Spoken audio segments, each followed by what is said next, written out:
본인이 하거나 국선 변호를 하게 되면 이걸 준비할 시간이 없어요. 기본적으로 이런 자료조차도 대부분이 이제 영장이 인용되죠. 48시간 기간이 있기 때문에 변호를 선임해서 영장 재판부에다가 의견서를 제출했을 경우와는 영장 발부의 하늘과 땅 차이를 할 것입니다.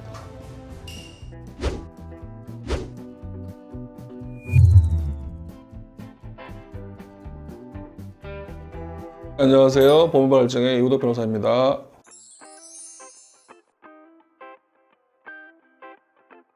오늘은 체포영장이 발부되고 난 후에 48시간 이에 영장실질심사를 청구하게 되어 있는데, 영장실질심사는 아시다시피 구속 여부를 결정하는 중요한 절차입니다. 이러한 구속영장실질심사가 진행될 때 어떻게 하면 영장을 기각할 수 있는가에 대해서 알아보도록 하겠습니다.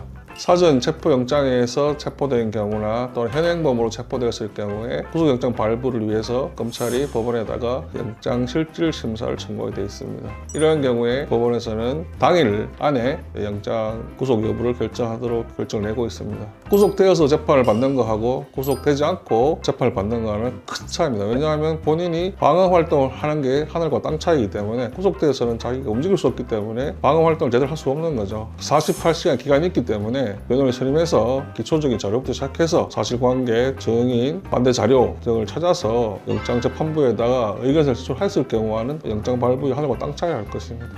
구속영장을 발부하는 요건은 이제 법에 규정되어 있다 할 것입니다. 기본적으로 범죄 혐의의 상당성이 인정돼 영장실질 신청을 받은 피의자가 죄를 범하였다고 의심할 상당한 이유가 있어야 합니다. 기본적으로 우리 흔히 알고 있는 일정한 주어가 없는 때, 증거인멸 우려가 있는 때, 도망할 염려가 있을 때 영장을 발부한다 하는데, 그 전제로 위에서 말한 범죄 혐의의 상당성이 있어야 한답니다. 법원이 이제 구속사유 위에 두 가지 요건을 심사하고 난 뒤에 이 범죄가 중대하냐, 기존에 범죄 지력이 있느냐, 이런 걸 참고해서 최종적으로 영장 발부를 판단한다 할 것입니다. 그 다음에 이제 구체적으로 구속영장을 기각시키려면 어떻게 해야 되느냐, 가장 먼저 자유롭게 외부에 출입할 수 있는 변호인 선임이 가장 필요하고, 변호인 선임이 안 된 경우에는 구속된 피의자에게는 국선 변호인 선임하도록 되어 있습니다. 무상으로. 당일 아침에 배당이 되기 때문에 영장실질심사에서 변호사 조력을 국선 변호하기는 사실상 불가하기 때문에 48시간 동안에 다투기 위해서는 변호인을 선임해서 영장실질심사에 대비해야 할 것입니다. 그러면 변호인이 어떻게 할 것이냐, 제출 증거만으로는 범죄 혐의를 인정이 어렵다는 주장을 통해서 범죄 사실 신빙성을 다투어야 된다면 이제 판사 고민을 하게 되겠죠.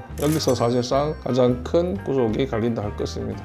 다음으로 이제 내가 왜 무죄인지 혐의 없음을 제시를 해야 되는데, 48시간 내에 유리한 증거나 또 알리바이라든가 또 증인이라든가 증인의 사실 확인서라든가 이런 걸 제출해서 피의자가 당시에 무죄, 혐의 없음을 소명을 해야 할 것입니다. 1년 전이었나요? 제가 이제 인터넷 도박 사건을 제가 이제 영장실질심사에 들어간 적이 있었는데, 프로그램 설계자였습니다. 체포 영장 후에 구속영장을 청구돼가지고 영장실질심사를 하게 됐는데, 범죄 혐의가 소명이 되지 않는다, 그래서 무죄를 주장했고 수사에 적극 협조하고 증거 의미를 하지 않고, 왜냐하면 이때는 이미 혐의가 인정된 프로그램 자체 확보된 상태이기 때문에 증거인멸도 우려가 없었기 때문에 실제로 판사가 실질심사 후에 영장 신청을 기각한 사례가 있었다 할 것입니다. 이런 경우에도 본인이 혼자 했다면 당연히 발부되었을 것입니다. 왜냐하면 돈 거래가 명확히 나왔기 때문에 범죄 이후에 발생한 소득인 것이지 범죄와 직접적 관련성이 아니기 때문에 그걸 가지고 영장 발부 상담을 할 수 없기 때문에 범죄 상당성이 없다, 무죄를 다투었기 때문에 판사가 그 당시에 영장을 발부하지 않았을 것입니다.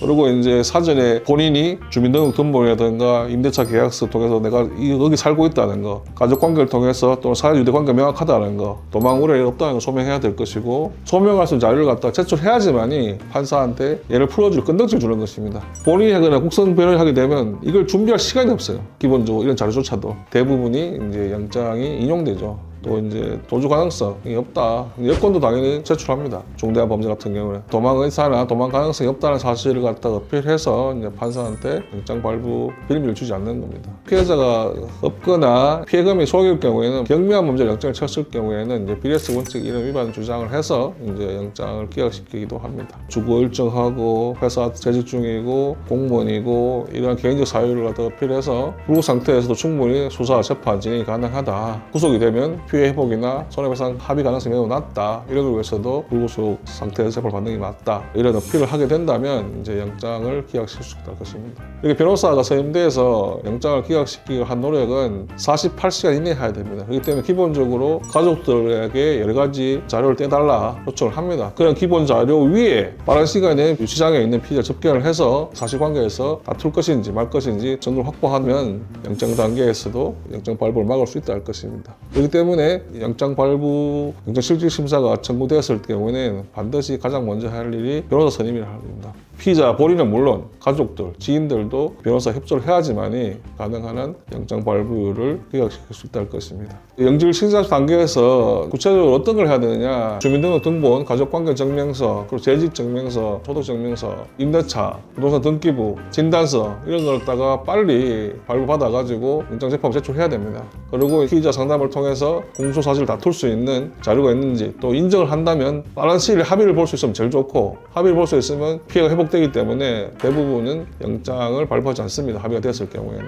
그래서 피해자가 있는 사기 또는 횡령 이런 범죄들은 사실은 합의만 본다면 영장도 충분히 기각시킬 수 있다 할 것입니다. 그렇기 때문에 이 48시간 내에 변호사가 어떤 역할을 하냐에 따라서 수집된 자료와 주장, 의견을 갖다가 제출을 해야지만이 판사가 그걸 토대로 검사가 제출한 수사기록과 변호사가 제출한 여러 가지 자료들을 판단해서 영장 발부 필요가 있는가를 판단해서 하는 것이기 때문에 반드시 48시간 내에 변호사를 선임해서 다툴 수밖에 없다 할 것입니다. 구속영장 청구가 되고 구속영장 실질 심사가 끝나면 영장 발부 결정이 날 때까지 관할 경찰서, 유치장에 있는 경찰서에서 인치되거나 인근 구치소에 유치가 되고 있습니다. 영장이 기각됐다 하면 즉시 유치 관할 경찰서나 구치소에서는 30분 이내에 바로 석방이 된다 할 것입니다. 강조하고 싶은 것은 본인이 고소 또는 체포, 그래서 영장 실질 대상이 되었을 때는 그냥 넘기지 마시고 범죄를 인정한다 하더라도 피해 합의가 된다면 구속이 안 될 수도 있고, 범죄를 부인하는 경우에는 그 부인하는 사유와 자료를 통해서 판사에게 고민을 하게 해준다면 범죄의 상당성, 구속 절차의 하자 여부를 검토하게 될 것입니다. 그렇기 때문에 변호인이 조력이 필요한 것입니다. 아무 주장을 하지 않는다면 판사는 영장을 발부할 것입니다. 영장 실질 심사의 대상이 되신 분들은 저희 사무소로 연락 주신다면 성실히 상담에 임하도록 하겠습니다. 지금까지 법무발전의 이기도 변호사였습니다.